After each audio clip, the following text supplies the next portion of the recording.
I retired with the rank of colonel after 30 years in the Army Rangers. I have jumped out of airplanes at 30,000 feet, coordinated airstrikes in the Hindu Kush, and managed logistics for entire battalions. I know a threat when I see one. But the biggest threat to my peace wasn't a foreign adversary. It was Linda, the HOA president of Summit Ridge. My property, Eagle's Nest, sits on the highest peak in the county. I bought it specifically for the elevation because, in my retirement, I serve as a regional coordinator for the Military Auxiliary Radio System, MARS.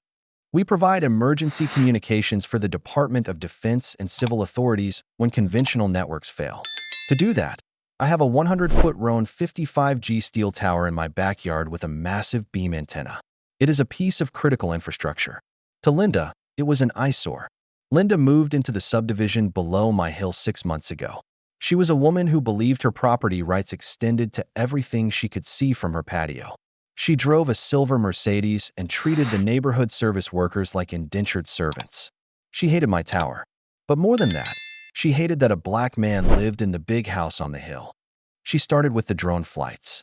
She'd fly her son's drone over my fence to take pictures of my compound. She posted them on the neighborhood Facebook group, claiming I was running a gang signal station or a drug distribution hub. She whipped the neighbors into a frenzy. Then came the letters. Violation, unapproved vertical structure. Fine, $5,000. Violation, radiation hazard. Fine, $10,000. Violation, unsightly industrial equipment. Fine, $5,000.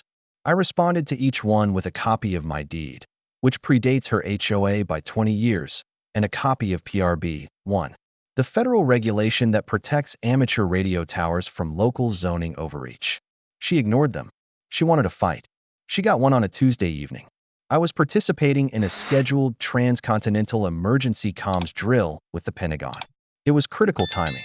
I was in my Radio Shack, headset on, copying encrypted traffic. Suddenly, my SWR meter spiked. The signal died. I looked out the window. My tower was swaying. I ran out the back door.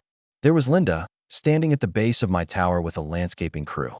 She was holding a pair of heavy-duty bolt cutters. She had just cut one of the primary guy wires. The tower was groaning, the steel stressed to the limit. "What have you done?" I roared, sprinting toward her. Linda turned, a triumphant sneer on her face. "I fixed it," she screamed. "I told you to take it down. It's radiating my children. It's ugly. And you don't belong here with your military junk. Get away from the tower." I yelled at the landscaping crew, who looked terrified. "That structure is unstable. If it falls, it kills us all." The crew ran. Linda stood her ground, waving the cutters. "I'm the HOA president. I have the right of abatement. I'm taking this trash down." "Linda," I said, my voice dropping to that command tone that makes privates wet themselves. "You just sabotaged a federal communication station during an active military exercise. You cut a guy wire on a 100-foot tower. You have committed a felony. And you have endangered every house down that hill if this thing falls." "Liar," she shrieked.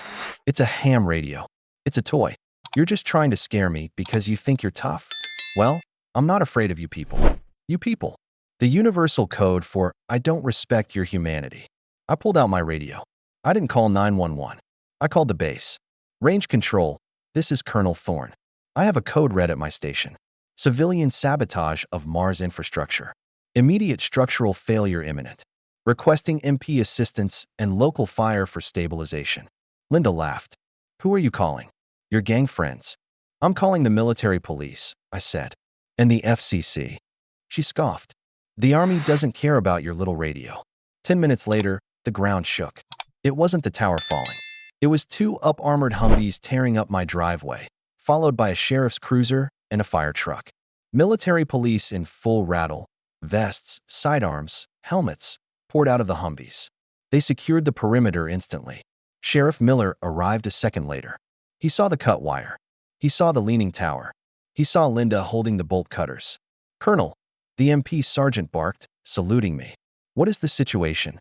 "Sabotage of federal assets." I pointed at Linda. She cut the guy wire. "The tower is compromised." Linda dropped the bolt cutters. Her face went from smug to ghostly pale in a heartbeat. I was enforcing the bylaws," she stammered. He refused to comply. Ma'am, the MP sergeant stepped into her personal space. You just attacked a Department of Defense auxiliary station. That is a federal crime under 18 U.S. Code Section 1362. Interference with government communications. But it's in my view. She wailed. He's aggressive. He's scaring the neighbors. The only aggressor here is you, Sheriff Miller said, stepping in. Linda, you are under arrest for malicious destruction of property, reckless endangerment, and criminal trespass. And the feds are going to want a word with you about the radio tower. They cuffed her. She was screaming that she was a taxpayer, and that he started it. They hauled her away. The fire department had to use a crane to stabilize the tower while a tower crew, paid for by Linda's future restitution, repaired the guy wire. The FCC field office opened an investigation. They don't play around. They fined her $25,000 for willful interference with radio communications. The HOA was sued by the neighboring houses because the tower almost fell on them. To save themselves, the HOA board testified against Linda. She was convicted of felony criminal mischief.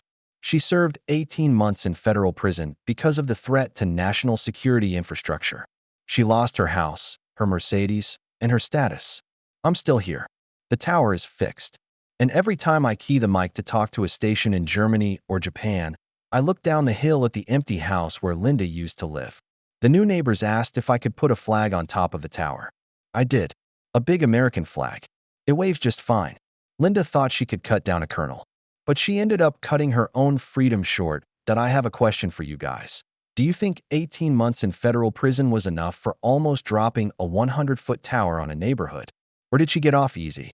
Let me know in the comments below. If you loved seeing this traitorous Karen get court-martialed by karma, smash that like button and subscribe.